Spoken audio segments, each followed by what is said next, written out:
of Trends with LJE, where we bring you the latest and developing stories in Nigeria and across Africa.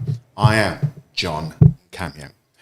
Do well to be part of our growing online community by hitting that follow, like, and share button right now on all platforms at LJE Nigeria. Joining me to dissect today's trending stories is Barrister Samuel Meme. Thank you, Barrister, for making our time to be on this edition of Trends. My pleasure. Thank you, viewers. Let's quickly run through our headlines for this edition of Trends. The crisis intensifies and challenges the state of emergency. Badaru Abubakar resigns amid security shake-up speculation. High-profile security incidents and police reform enforcement. Political turmoil, ambassador flight, and gubernatorial defection. And of course, federal workers demand pay and safety. Now, quickly, let's go to our lead story, where the recently declared national security emergency by President Bola Tinubu is facing immediate, intense scrutiny as fresh waves of adoptions, killings, and coordinated raids sweep across Nigeria. In a terrifying trend demonstrating the scale of the challenge, gunmen targeted a church in Kogi State, Nigeria's north central region, kidnapping a pastor, his wife, and multiple worshippers, while separate incidents saw a 60-year-old grandmother killed in Kano, northern Nigeria, and a traditional ruler, the Ojibare of Bayaga, abducted from his farm in Kwara State for a reported 150 million naira ransom.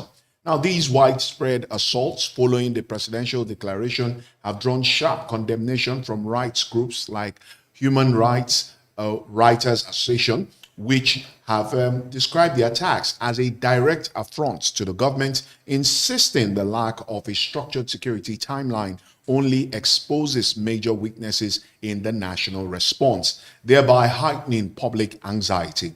In response to the mounting pressure, President Tinubu has reaffirmed his administration's commitment, declaring the state of emergency a declaration of war against all forms of insecurity and vowing to hunt the enemies of our state, wherever they may be. Simultaneously, military actions continue, with the Nigerian Air Force reporting successful airstrikes that destroyed bandits' structures in Katsina and halted a coordinated ISWAP Boko Haram attack in Borno, even resulting in the commendation for the rescue of 12 adopted schoolgirls.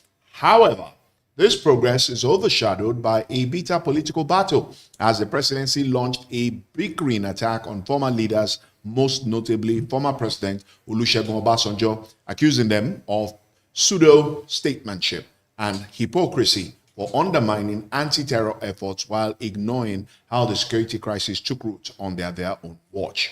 Now, let's watch this video in which Dele Farotimi calls for action as Nigerians raise concerns over rising insecurity. Enugu people were kidnapped in Enugu, the 2027 election, and all the other strong arm things that has to be done in the country. That is the extent of the country. It has lost its monopoly of force. Everywhere you turn in Nigeria, in the southwest is Agberu. In the southeast is partly Agberu, largely separatist agitation, non-state actors, sometimes licensed by the state. And that is before you begin to factor in the armed Fulani terrorists. The same thing in the south-south. The south-south, you have the armed Fulani terrorists. Yesterday in Enugu, people were kidnapped. In Enugu, persons known to me were kidnapped. As I've been speaking with you online, I have had calls made to me from the phone number of a friend who's been kidnapped. That is the extent of the putrefaction of this state. You might have noticed my distraction a few minutes ago when I was starting this. It was because I was receiving calls for the 2027 election and all the other strong. Now, as the crisis deepens, a consensus is emerging among experts and that major strategic reform is urgently needed. Former Army Chief Lieutenant General Tuku Burutai, retired, insisted Nigeria could defeat insecurity in months with the right strategy, calling for constitutional reform to decentralize security management and empower states, a call echoed by the president, human rights lawyers, and religious leaders. Furthermore, the chairman of the Arewa Consultative Forum, ACF, urged the government to combine force with a negotiation amnesty model similar to the Niger Delta program, while Nobel laureate Wole Soyinka emphasized the critical need to strengthen security around schools. The gravity of the situation was underscored by an emergency security summit conveyed by northern governors and traditional rulers in Kaduna, even as federal workers announced a nationwide protest for December the 4th, citing the rising insecurity as direct governance. Still staying with developments around the subject of insecurity, latest reports have it that Defense Minister Alhaji Mohammed Badaru Abubakar has resigned his appointment with immediate effect, officially citing health grounds in a letter to President Bola Ahmed Tinubu dated December 1st, 2025. The president accepted the resignation of Abubakar, a two-term former governor of Jigawa State. This abrupt departure occurred at a highly sensitive time, coming just days after President Tinubu declared a national security emergency as the country grapples with intense public scrutiny over escalating mass adoptions and killings. Now, despite the official reason, strong political speculation suggests Abubakar was asked to step aside as part of a deliberate effort to strengthen the critical defense sector. Activist Omoyele Sowore openly alleged that the minister was directed to resign to pave way for a more experienced professional. Now, these claims are supported by indications that the government is under pressure, including from international collaborators like the United States, to replace key defense officials amidst escalating security concerns and a preference for a more kinetic approach to combating insurgency and banditry.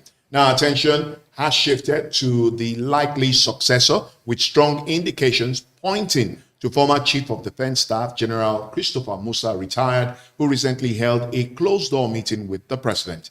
General Musa is regarded in security circles as a tough general whose kinetic views on defeating insurgency and bandits align with those of Nigerian international partners. President Tinubu is expected to inform the Senate of his new defense nominee this week, signaling a potential move towards a more aggressive and professionally focused military posture against non-state actors.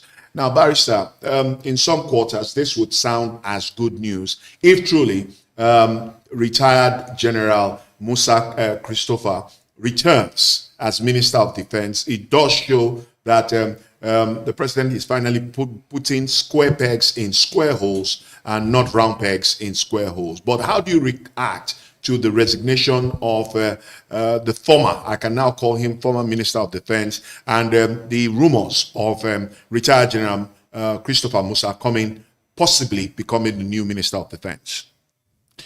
Well, I have a different opinion in all of these things. First, I shouldn't rejoice about his resignation.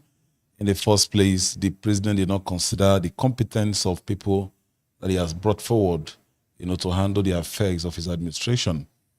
And this has lingered so much for a governor who served as the governor of Jigawa State, a state where poverty has ravaged as if they are in war, and you're bringing such a person forward to head the defense ministry. I do not know the criteria who lets his appointees. It's quite unfortunate. But I don't want to celebrate his resignation because we don't know who he's bringing in next. And again, when you look at this issue of insecurity in this country, you would discover that, like, I listened to General Rabo on a live program, it was yesterday evening, and some of the things he pointed out actually resonate with some of my thoughts and what I always believe, the issue of governance. And he rightly pointed out that there are so many local government in the northeast, in the north, whether you call it northeast, northwest, in fact, across many parts of this country, but particularly in the north, many local government exist on paper. So, but now, with no governance structure. So how can you have a governance system that maybe a local government administration, for instance, the only primary activity they do is that they receive allocation, they pay few salaries, and that is what they do for year in, year out. Nothing. No construction of roads, no improvement on life. There's no programs for governance in those areas. And over time, the citizens, the people, these people killing Nigerians or killing we Nigerians, many of them are Nigerians. We all acknowledge that. Now, bad governance system would impoverish the people. There are so many accounts that I've seen for some days now online. You know, I was talking to someone from Zamfara, and he said his friend was kidnapped in Zamfara. And they look at him and they said he's too fresh. And they cut off his fingers and they let him go. So that is a kind of cruel, because to them, if you look at these guys carrying out all of these atrocities, just look at their appearance. You know that there are people who have been neglected for so long. But that is not a license to commit crime. Exactly. What we are trying to look at is the governance system in this country. It is not enough for you to recruit 1 million police and 1 million military. What is the system in place, put in place by the federal government, the state government, and local government to begin to address the needs of the people? That is what we should be looking at this moment. And if you now decided to chase these guys in, it is necessary, it's not negotiable to chase them, but what are other measures to begin to develop our local community? So if you like, change the entire military system, change the police system, if you fail to address the root cause. Because some of the license through which these guys are penetrating villages, communities, and moving through these unauthorized access is through the movement of cattle in Nigeria. So until the federal government begin to look at the real issue and start pursuing or start chasing after shadow, that is when we begin to get these things right. Well, still moving ahead, security volatility remains high, heightened by two key developments: an attack on high-profile targets and renewed federal efforts to curb the misuse of police manpower. Now, in the southeast, an advance team from the office of Abia State Governor Dr. Alex Oti came under attack by unidentified gunmen in Imo State while en route to the airport.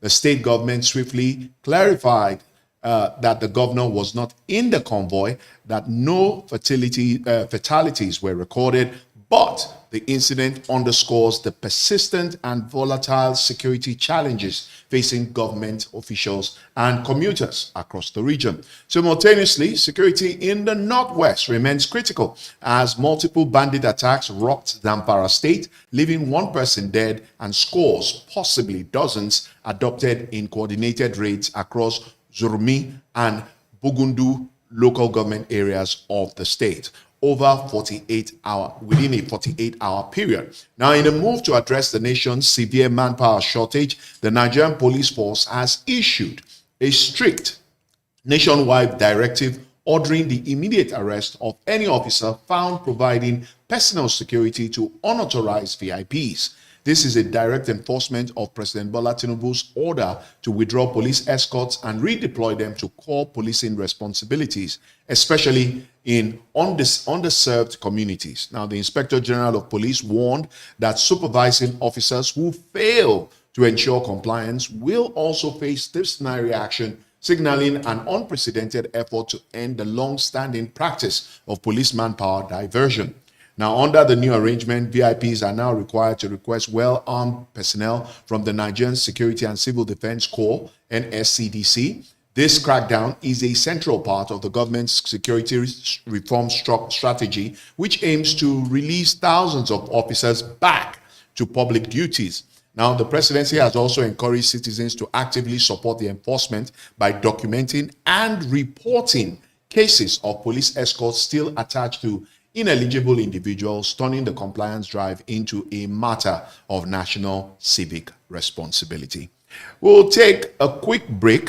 When we return, we'll bring you the story of the raging political turmoil about ambassadorial flights and gubernatorial defections, and how federal workers have demanded pay and safety.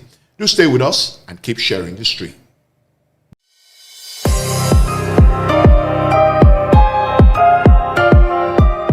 Welcome to LJE Studio, where creativity meets production excellence. Whether you're shooting a podcast, hosting a live stream, recording interviews, or bringing your next big idea to life, we've built the perfect space for you. Everything you need to create premium content is right here. Come record, come create, come be inspired.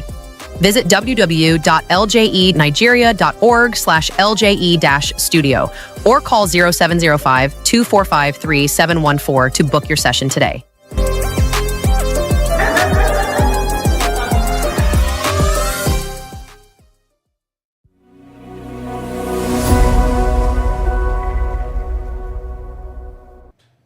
Thanks for staying with us. And if you just joined us, this is Trends with LJE. Don't forget to follow us on all social media platforms at LJE Nigeria. The Nigerian Senate has been thrown into disarray over the ambassadorial nomination of social media commentator Reno Omokri, whose past highly critical comments against President Tinubu have sparked a fierce internal crisis. Omokri's inclusion on the nominee list has reignited old political wounds, particularly due to his widely publicized comment where he referred to the president as a drug baron. The controversy has led to heated exchanges within the senator's private WhatsApp group, forcing administrators to restrict comments to prevent the fractional clash from escalating into a full public confrontation. The opposition is intense, with one faction led by Senator Osita Nwogu arguing that an individual who publicly leveled such damaging and unretracted allegations against a sitting president cannot credibly represent Nigeria abroad. Now, this principle-based argument is complicated by claims that Senate President Godswill Akpabio, who allegedly championed the nomination as a political reward, is now mobilizing efforts to block the same appointment. Now, the situation is further compounded by Omokri's own previous public declaration that he would never accept any appointment under the current administration, putting his integrity at the center of the confirmation battle. Meanwhile, internal political turmoils also hit the opposition as Osun State Governor Ademola Adeleke abruptly resigned from the People's Democratic Party, PDP, less than 24 hours before the party's governorship primary, citing the current crisis of the national leadership. Adeleke's departure throws the state's chapter into chaos and has led to conflicting directives from the state and national secretariats over whether the primary election will proceed. Now, this high-profile defection underscores the PDP's ongoing failure to stabilize its internal administration and signal a major political realignment imminent in Osun State ahead of the next gubernatorial contest.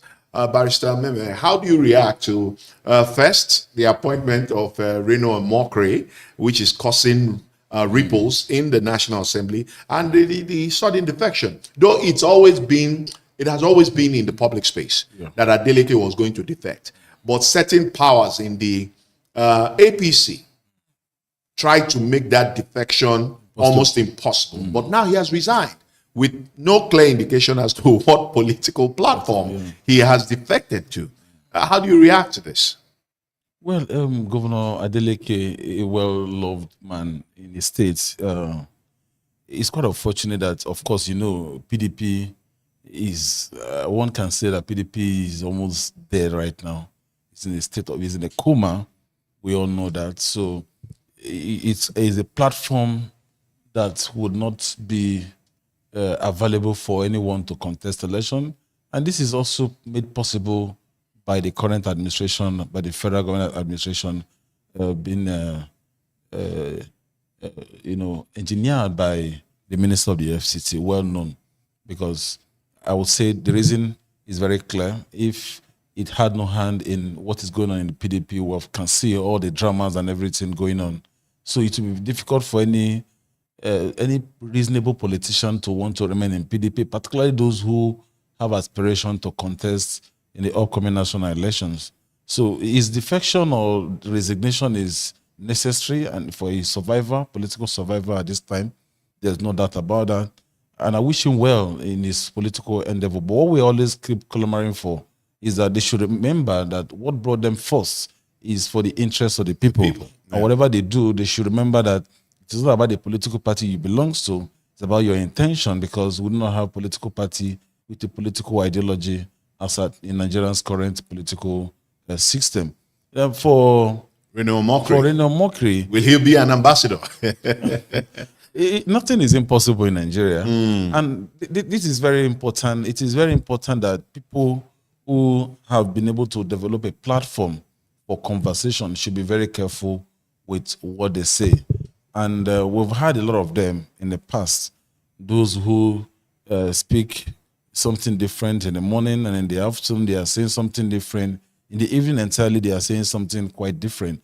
And Reno Mokri belongs to that class. I remember during the period then when he was lambasting current president Tinubu, and he said, I watched him that day. I was like, then when they started talking about something different, the first time I watched it, I was like, is it Reno Mokri or this AI? Then later I got to discover that, oh, this is the same man speaking. But one would argue that any human being is entitled to the right to change their mind. So isn't Reno Mokri entitled to, maybe he's been impressed by the president and he has decided to change his mind about Mr. President. Isn't he entitled to that? I think one thing I can give to this current president is that he actually has a big heart to accommodate even his enemy. And he's very strategic, even using his own enemy to achieve what he wants politically. Because, see, what there is this other guy, Boala, the guy from who was a PDP faithful, who was a PDP and the rest of them. Yeah. You know, when you listen to some of his comments, and when they are speaking, they speak from the point that they have conducted the proper research, coming up to the public to speak what they eventually put out there. Then after a few months, you find out that they are saying something different, and this same person again in the next 4 or 5 years, they will come back again and start saying something different. So that actually portrays the kind of character of the leadership of this country. Because for me, it is not, you must not give Reno Mokri that kind of opportunity to say become an ambassador. Ambassador to do what? To represent Nigeria for somebody who speaks from both sides of his mouth, that you want him to represent a country in another man's land. I believe and I know, despite take away the academic qualification, but we look at the moral qualification and integrity, Reno Mokri does not have what is needed to fit into that kind of represent Nigeria as an ambassador. I must tell you, frankly, I have nothing against him. I like his boldness and the way he confronts issues, but unfortunately, he's one person who just go out there, say whatever he wants to say before he come back to reflect on some of those things. Makes me wonder what it would be like if Mr. President had put very dark man on his ambassador. Well, wrapping up today's edition of Trends, Nigeria's federal workers are escalating their demands with the announcement of a nationwide solidarity march scheduled for December 4th, 2025, organized by the Federal Workers Forum, FWF. Now, the protest is fundamentally driven by 3 core grievances: the continued withholding of the 105,000 naira minimum wage, areas meant to cushion the impact of rising inflation, the demand for urgent government action on worsening insecurity, and the need for immediate reforms in the collapsing national health sector. The FWF stated that the government's failure to pay the wage award is not just insensitive, but a clear indictment of poor governance. The workers' decision to protest is heavily influenced by the escalating security crisis, which they view as a direct threat to civil servants. The FWF cited the recent adoption of Ministry of Defense staff as symbolic of the dangers faced even by those in sensitive government roles. The forum demanded immediate guarantees for the safety of workers on highways and in communities, warning that continued inaction could force federal employees to consider a vote of no confidence in the current administration. Additionally, the FWF expressed strong solidarity with striking health workers, JOSUT and NAD, condemning the government for ignoring demands that could stem the continuous migration of professionals and address the deterioration of the health system.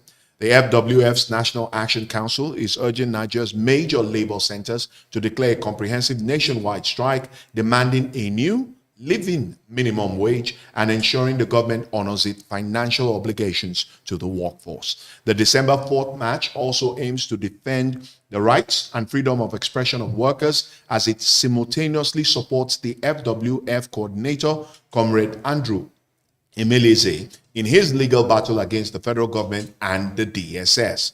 The workers are calling for a united front among all citizens for a fairer and safer Nigeria, demonstrating that the protest is a critical intersection of economic, security, and governance failure.